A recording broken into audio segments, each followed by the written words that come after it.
We love to help connect orphan care leaders. So we have the privilege of working with churches all the time, all over the nation, who are actively trying to help more families join the cause, but then how to wrap around those families and support them in their communities. And we're so excited about getting to do that. But what we found is a lot of churches don't know about other churches who are doing this. So this chat feature kind of allows us to say, hey, here's a few people here, and maybe we're going to see some people that need to be friends, and we want to help connect you. I see Amanda's joining from North Dakota. Is it cold up there, Amanda? I assume that it probably is.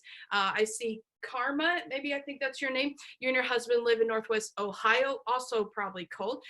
You're one of our licensed foster homes. We think that you're a rock star. Thanks for doing what you do.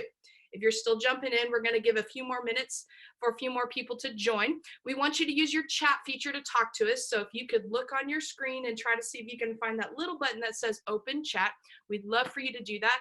We want to hear where you're from. And if you're already serving in this space called orphan care, we want to know how. Amanda tells us in North Dakota, it's freezing. That's no fun. I'm in Oklahoma. It's a little bit cold here, but not nearly as cold as in North Dakota. But I get to go to Texas on Saturday, and I saw it's going to be 75 degrees next week. I can't wait for that.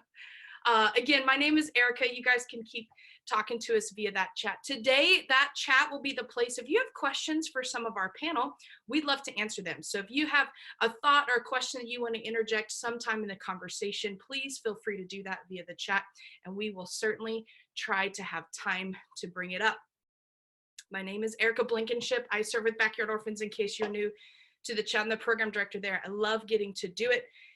But today is not about what I have to say. Today is about what some incredible heroes in foster care have to say. And I'm so excited that they're with us. So I'm going to ask my friends who are speaking today to go ahead and unmute yourselves. I'm going to have them introduce themselves. I see a couple of them already. Keith, why don't you jump on and tell everybody where you're from, what you do, a little bit about your heart for this space.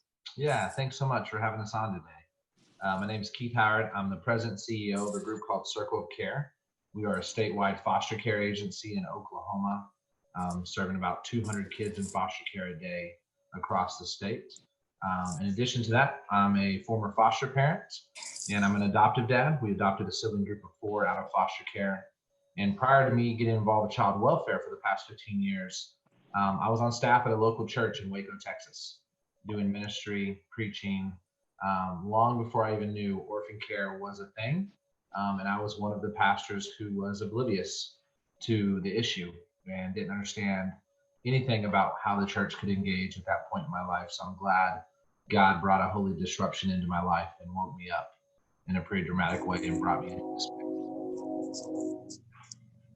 That's awesome. I'm going to go ahead and I'll come back to you in a second, Keith. But Levi, do you want to jump on and introduce yourself really quick? Yeah, sure thing. So I work with Keith at Circle of Care. I'm a regional program director here with about 65 of those 200 kids on my portfolio, and also an interim pastor with the United Methodist Church. Also, like Keith, a former foster dad, an adoptive dad. One of the things I love about our organization is many of us walk the walk in our personal lives as well as our professional lives. So we have lots of different perspectives to share with church engagement, personal foster parenting, and then also the social work that we do. Awesome. Well, thanks for joining us, Levi. And one more guest that's joining us today. We have a big panel today, my friend Mandi. Mandi, if you want to unmute yourself really quick. I see you're still muted. Yeah, will you introduce yourself? Tell us what you do, where you're from, and kind of how you relate to this space called orphan care.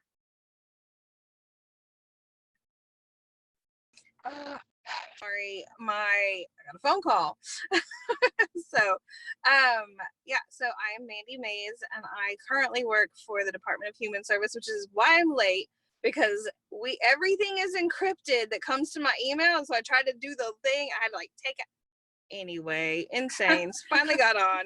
And I'm working on a project right now called Be a Neighbor, and it is the governor's initiative to connect everybody in the state that wants to help nonprofits and churches with people in aging out foster youth, recidivism, and the dropout rates. So that's what I'm working on right now. I've done a plethora of things at the agency so far.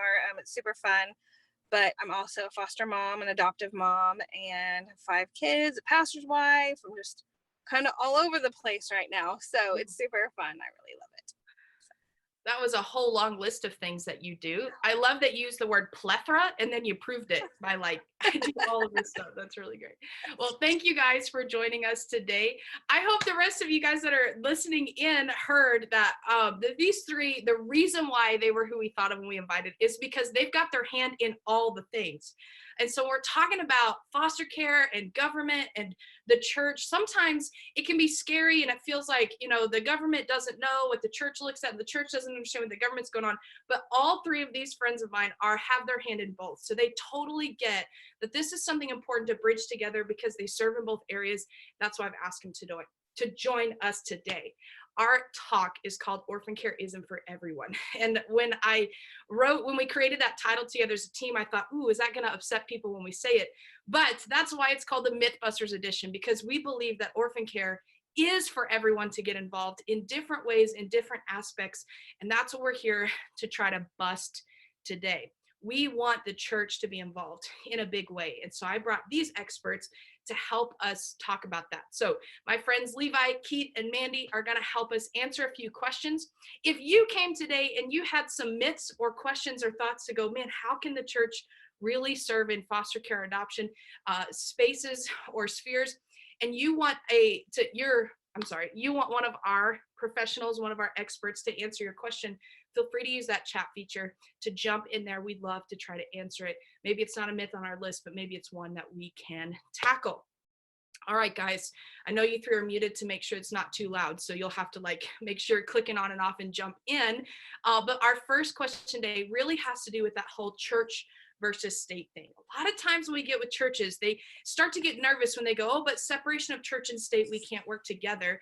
And I think it's one of the greatest myths and hardest things that we have to overcome as people who want to engage the church. So my question for all three of you today is to talk a little bit, though. We want to hear, where have you seen or what do you see as the benefits for agency like Circle of Care, the local state government like where Mandi is working, and the local church partnering for kids? We want to hear, what are some of the benefits of those three working together?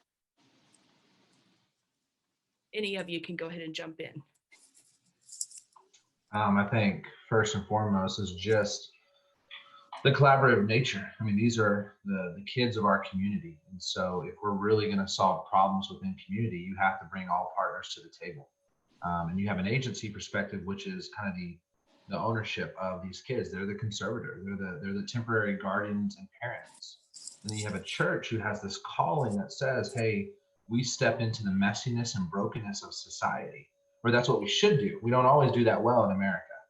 And so you have this group that has this huge burden of taking care of the kids, but then you have this huge other group, the church, who has this huge calling that says that's exactly what we do as Christ followers. And then as agencies, we get to play a role in that place too, to kind of be the intermediary and work with the family and the church and the agency to make sure the communication's going well. And so I think just at its very core, if we're not collaborating, we're failing kids. Yeah. There's kids in our community that need us to step up, and we have to put our egos and our logos and sometimes our theology, we have to put it aside to say, hey, how do we get in the same room to figure out what's the plan for this kid, and get out of our own ways so that we can make impact. Absolutely. That's a great answer. I know, Mandi, somebody that kind of works on that government side highly, a lot of times people are afraid that I'm going to lose my identity as the church, or I'm going to have to sacrifice who I am as the church to work with government, partner with government. But we say there's a lot of things that we agree on. Could you speak to maybe where, state and church really can hold hands and do stuff together, because there are some things that we see eye to eye on? Yeah. So, I mean, back in the day, orphan care and taking care of the children was the church's job. It wasn't the state's job. We had to step in, in the 70s to do it. So we understand. I mean, like, if you look, in the Bible, it says like we are supposed to take care of our children, and so the state knows that, and we actually want them to take care of them because they do a better job. So and so it's just finding that that balance and being able to work together. I think that's why a lot of we don't ever want to push adoption all the time, but like our adoption numbers are up, getting the kids out of the system because people are really stepping up to take care of these children. In Oklahoma, I'll speak to Oklahoma, we've had great collaboration recently, and it's been a lot of work to get there and breaking down barriers and getting the church to understand that this is their job. And so we understand it as the state, but we also have to let the church in. And I think there's a lot of relationship building and collaboration, like Keith said, on that side. And so I think that we just have to keep those doors of communication open. I've used a few things in my workings at DHS where we've had to rein back the church, like, we want you to engage, but like, you have to create a relationship first before you can go in and it's the believe before you belong, or belong before you believe, sorry. You need to belong and create relational equity before we drive home, the church part. So, but the church part is 100% needed, and we understand that, and that's why we're really trying to break down our barriers in the state and work with the churches. That's so good. I love that you kind of gave perspective to both, to go, hey, yeah, the state can be a little aggressive, but you're saying, hey, the church can too, and we have to be friends in that moment. Levi, because you kind of serve in both agency and church right now, can you speak to any of that relational kind of back and forth that even Mandi's talking about, and how somebody could be friends on both sides and pour investment in that relational thing between church and state? Yeah, well, I think the most important thing to recognize is that the state needs the community. The state can't do it by themselves. And in fact, it's probably a lot like that opening scene of Saving Private Ryan, where everything's in slow motion and you just have this carnage of orphan care going on around you. And if the church steps up, the state will accept it because they need it. They want that relationship. Now, sometimes there are some policy issues that have to be talked out. To Mandi's point, to build that trust relationship between church and state, that's the beauty of an agency like Circle of Care. And to Keith's point, we really are a mediator, because churches aren't always equipped to, with staff or even expertise to understand policy and kind of the lingo of social work. And so an agency is a great middle ground to connect the policy of the state with the passion of the church. And so we can kind of equip the church to do the things that only it can do, which we do all the time at Circle of Care. I know one of the things that DHS has done in Oklahoma, there's a nationwide program called Care Portal.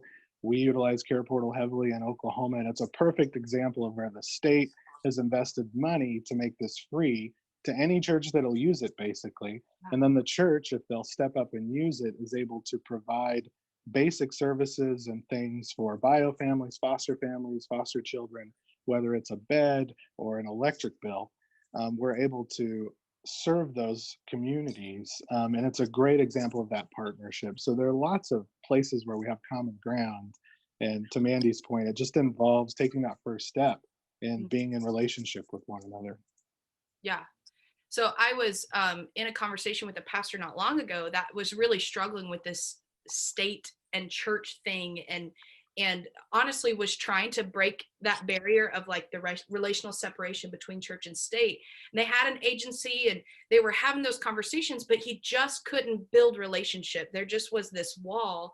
And we told this pastor, we said, hey, why don't you just, instead of going to the state and saying, hey, I need you guys to do all this work for me so we can get involved, why don't we just take the time to say thanks? Why don't we just take the time to really just spend time with them? So he went and found a grandma in his church that could cook chocolate chip cookies, really yummy chocolate chip cookies, and went to his local child welfare office and really just walked in and said, I don't want anything from you. I just want to say thanks for what you do.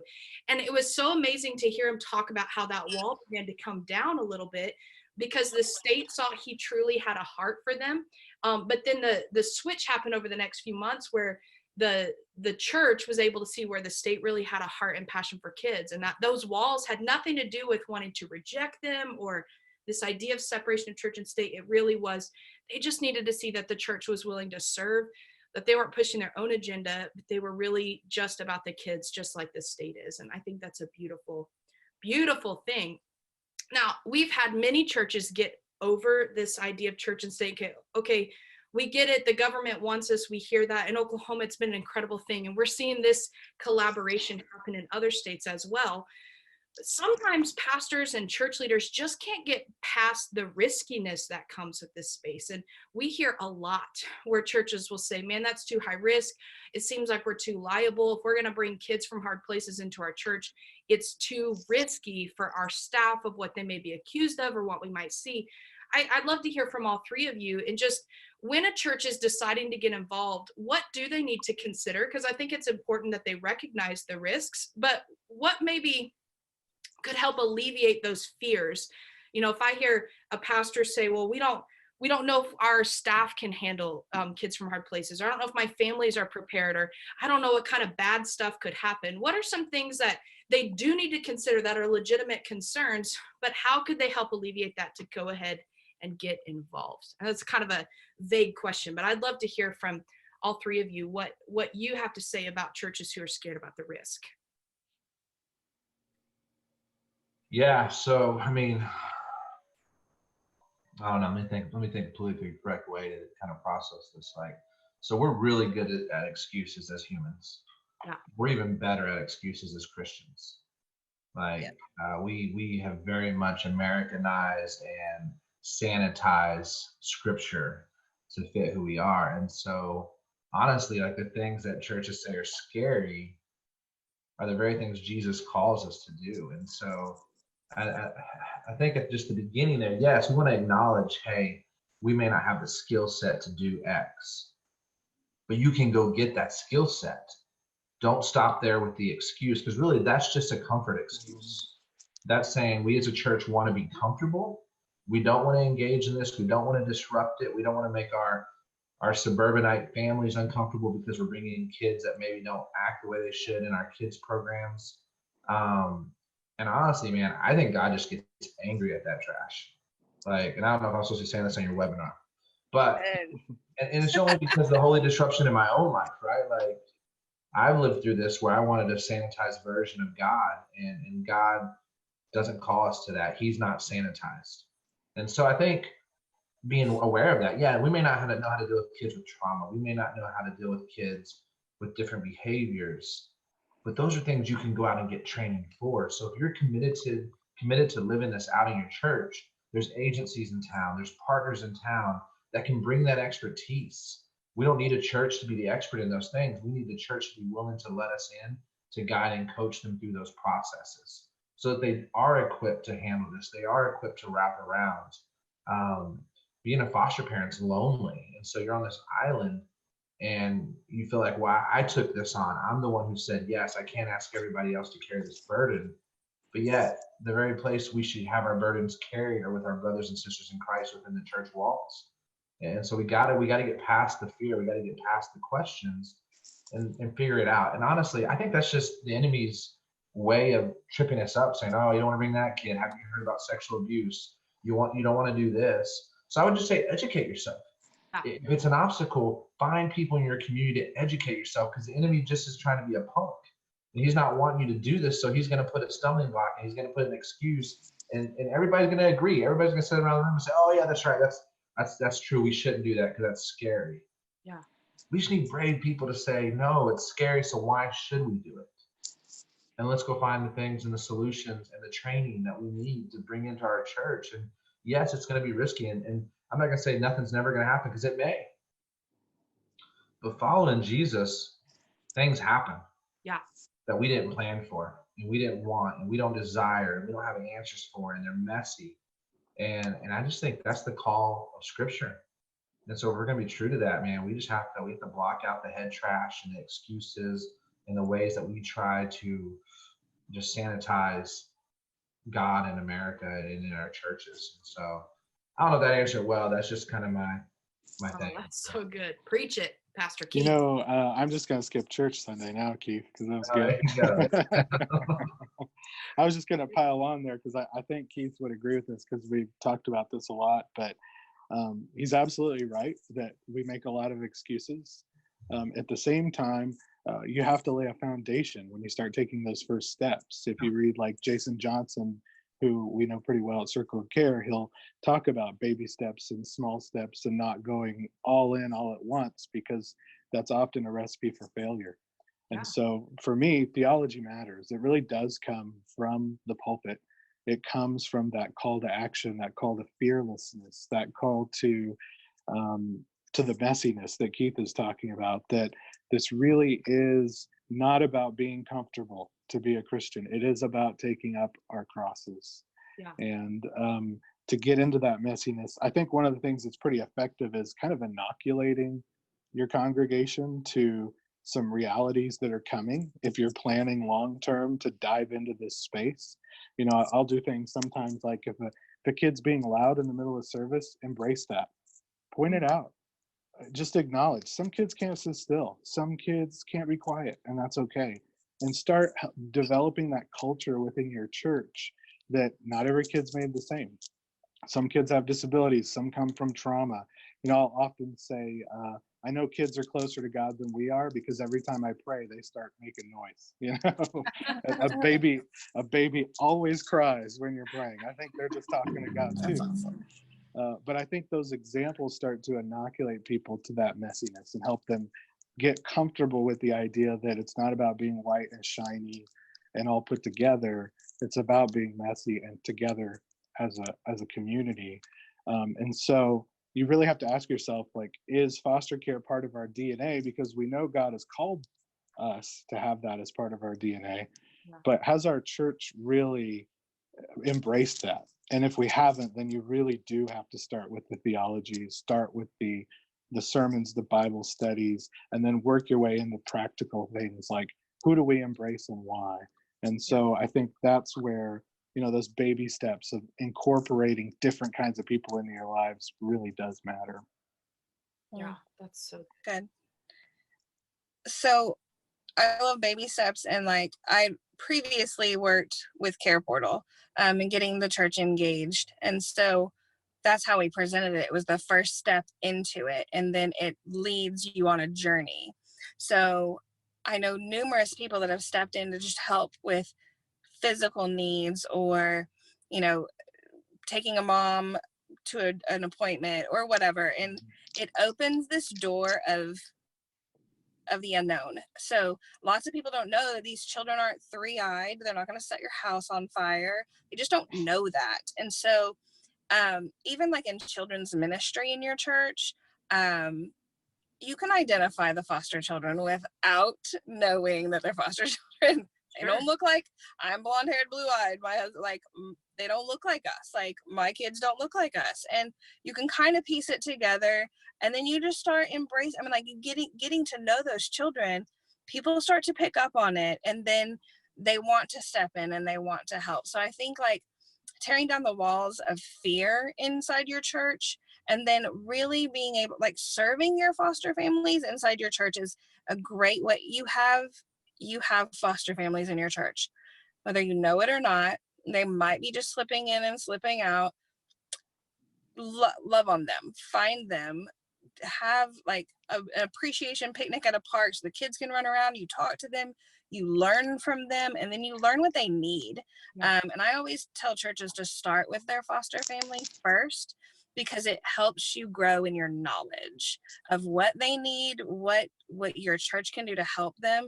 And then when you do go ahead and embrace to try to get more foster families, or whatever area you want to step into, create a really good plan. It's hard to just jump in feet first. Like, we're doing a lot of research with the churches that, like, we really should have prepared people better. And, you know, why would go back to marriage? Like, they won't marry you unless you do marriage counseling. Like, we shouldn't tell somebody to foster unless we've given them the tools to foster. So we're kind of backtracking there and like creating a plan that way. So yeah, I think just really being obedient to God's calling. I mean, I think if you look around your church and there aren't things that are biblical and obedient, like figure out how to do that in your church. Yeah. So. Yeah, that's so good. I think the bottom line to hear in all of that is like, yes, it's going to be hard. Yes, it's going to be overwhelming. Yes, it's going to be messy. But that idea that it's too much, that's the lie from the enemy. It's because nothing's too much for God. Like nothing's impossible for him. Nothing's impossible for us. We can get in there. And I love that idea. Like, yes, let's prepare them. Let's equip them. Let's not just throw them in the deep end. Keith, did you have something to add to that? No, yeah, just that's amazing. I agree. I agree with all of that. And I think part of too, just the high risky messy. Sometimes when we don't know what we don't know, I think find people in your church that have a passion for this, then empower them. So we're Yeah. not saying like a pastor has to get this all the way. We're not saying a children's pastor has to get this all the way. Yeah. We like to compartmentalize ministry in church, like, oh, this is your job, or this is your, maybe there's just a lay leader, a person who shows up every week, who has a passion. We'll then empower them and give them the tools, because they'll have the passion to go find the tools you need for your church. Yeah. And give them the green light to go help you find this and figure it out. So as a staff member, you're not having to take on something else. You're empowering someone to lead you on a direction that you should go. Yeah, absolutely. That's really good. Keith, I was going to ask you, we sometimes run into churches that we're trying to engage in this space, and the response is from a pastor, no one in my church can foster or is interested in foster. What would you say to a pastor that was kind of feeling that tension? So I've been a pastor, and I love when we take the role of the Holy Spirit, right? Like it's, we say, yeah, we know exactly what the Holy Spirit's going to do. And so Yeah. I think people say that, and I heard a pastor speak one time that was just really impactful for me. He did a 3-week sermon series on this issue, and he preached on what he called One Less Orphan. It was a large church, probably 5,000 people. And he had avoided preaching on this for a number of years. And then I think his sister adopted, so he's like, oh man, crap, I better preach on this. And so he does. And his last sermon, though, was so impactful because he said this. He said, guys, I got to be real honest with you. For years, I've said, God has never called me to foster or adopt. But can I confess to you something? I've never asked God if he's calling me to foster or adopt. He said, I think so many of us say the same thing. God has never called me to do this. God has never asked me to do this. He said, so I'm challenging all of us across the board, including myself. Have we asked God? And so I think the same for that pastor. We can say no one in our church is called. Yeah. But have we given them the opportunity to ask God if they're called? Have we given the Holy Spirit the opportunity to move within our hearts and our minds and transform us to a place where, like, I didn't know this was an issue, but now it is. I mean, I was the naive 24, 25-year-old associate pastor. Yeah. I didn't know anything about foster care. And I would have told you when I was 24, like, maybe I wanted to adopt internationally because it looked cool within the church. But foster care, I had no idea what that was. Yeah. And I wasn't giving the Holy Spirit the room to move. And so I think it's the same. Like, I think the challenge back to the pastor would be, are you giving the Holy Spirit the opportunity to call? Yeah. Are you allowing God to be God? Because I think Levi or someone mentioned earlier, it's a part of our DNA. And oftentimes when I would work with churches, I would say, hey, we know from scripture that taking care of the orphan is part of our DNA as our Father's kids. Some of us have just fallen asleep on that part of our DNA. Yeah. And so how do we get God to reawaken that part of our DNA? And I think it's the same with this. No one in my church is interested. Well, how do we know though? Like, how do we know without a doubt? Like, let's preach it. Let's give the Holy Spirit room to do what the Holy Spirit does. Yeah. In that space. That's really good. That's really good. So I'm going to take that a level deeper. Like, yes, absolutely. Let's give space for it. But maybe to a church that feels like we're too small, or my congregation is all elderly people, so they don't, maybe they really are legitimately older than they should be. We've had some communities say, man, we're really rural. We have a very poor community that we're having to support. So how can we support others? Levi, maybe you can speak to, a church that feels that goes, man, I want to give room for the Holy Spirit, but the reality is just in front of me that my people may have some stuff that's preventing them from that. What are some effective ways that a church in that position could still get connected maybe to your organization, to the government, or really could still serve kids from hard places? Yeah, well, I mean, the fact is that everyone's called. Yeah. It's just a matter of what, right? Fill in the blank.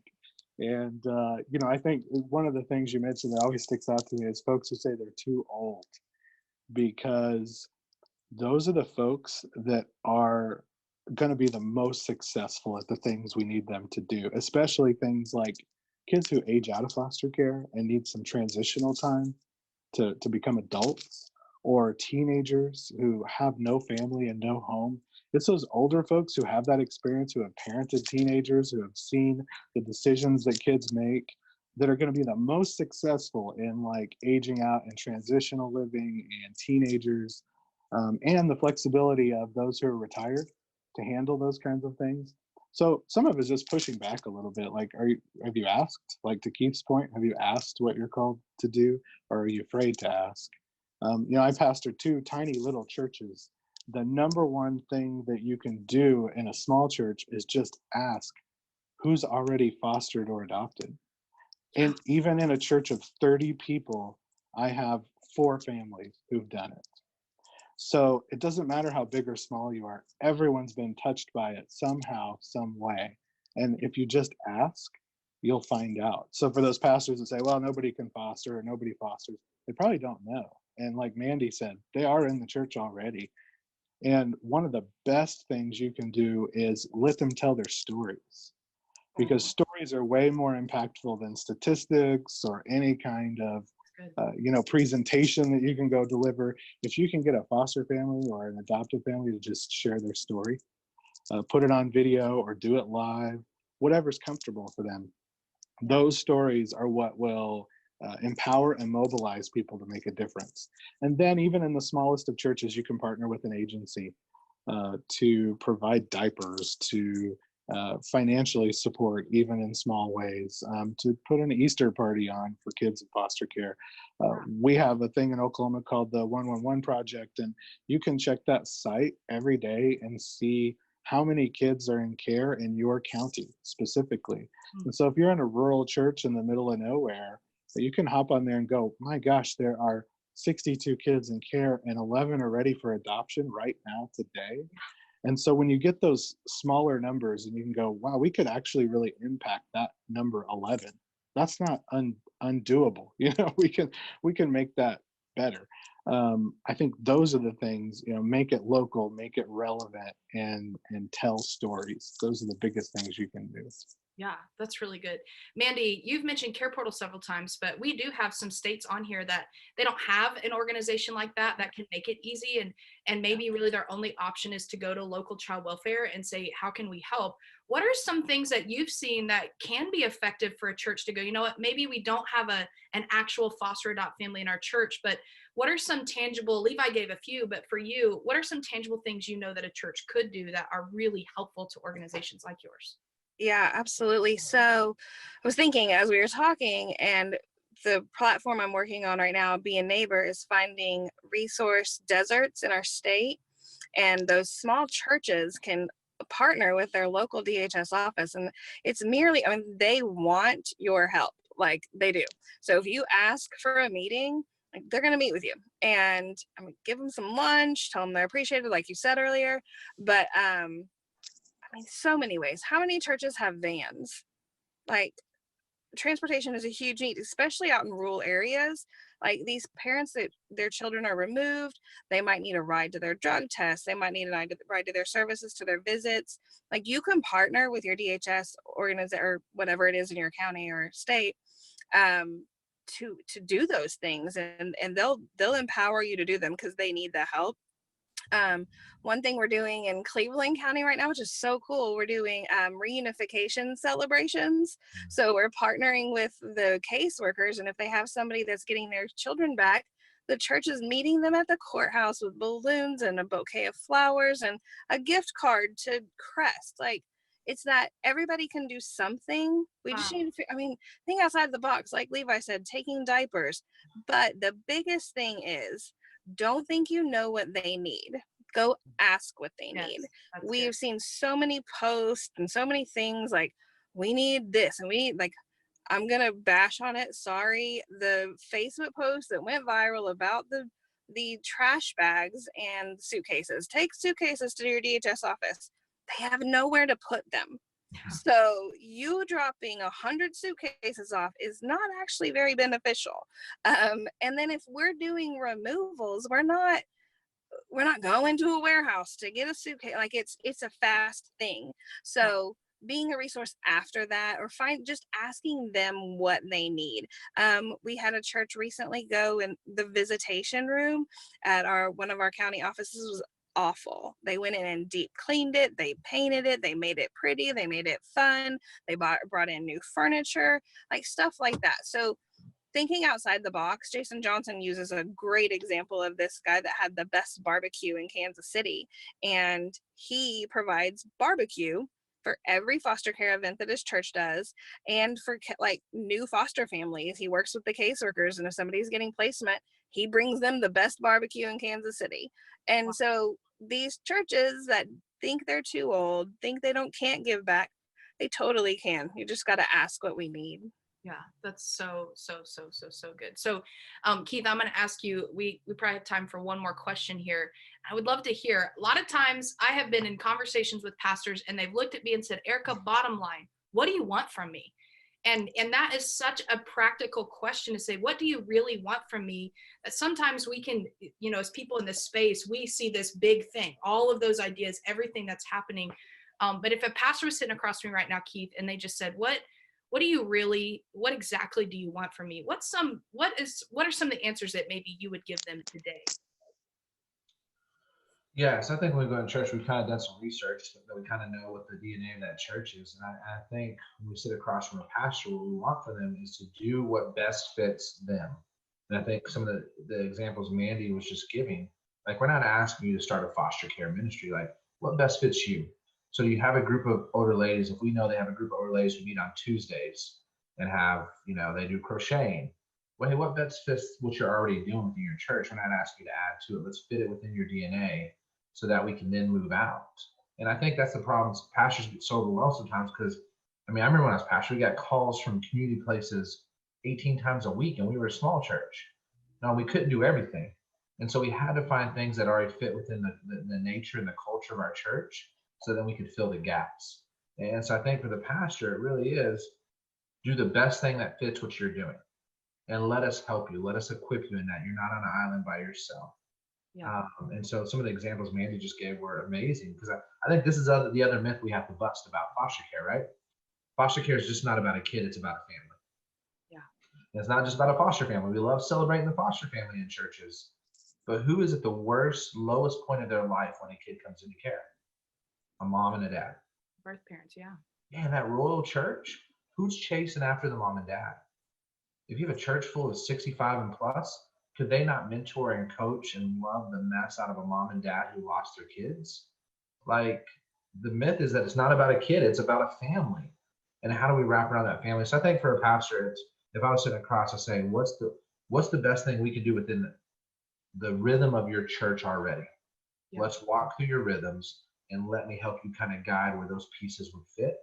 So we're not asking you to add to, we're asking you just to be a part of this mission and this cause through ways in which you're already doing things. Yeah, that's so good.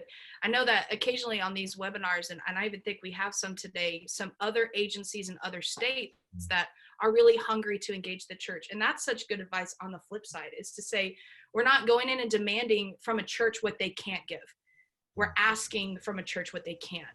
And that is really the truth of all of it, that kids need family. And ultimately, that's what all of us are for. God created us for family, and we, the church, should stand for family and should be willing to provide and offer family. And that word family doesn't just include foster and adoptive families. It includes helping healthy biological families become healthy. And it's also, how can we, the church, wrap around all of them and be their church family? And that's such a good reality and a good truth to speak.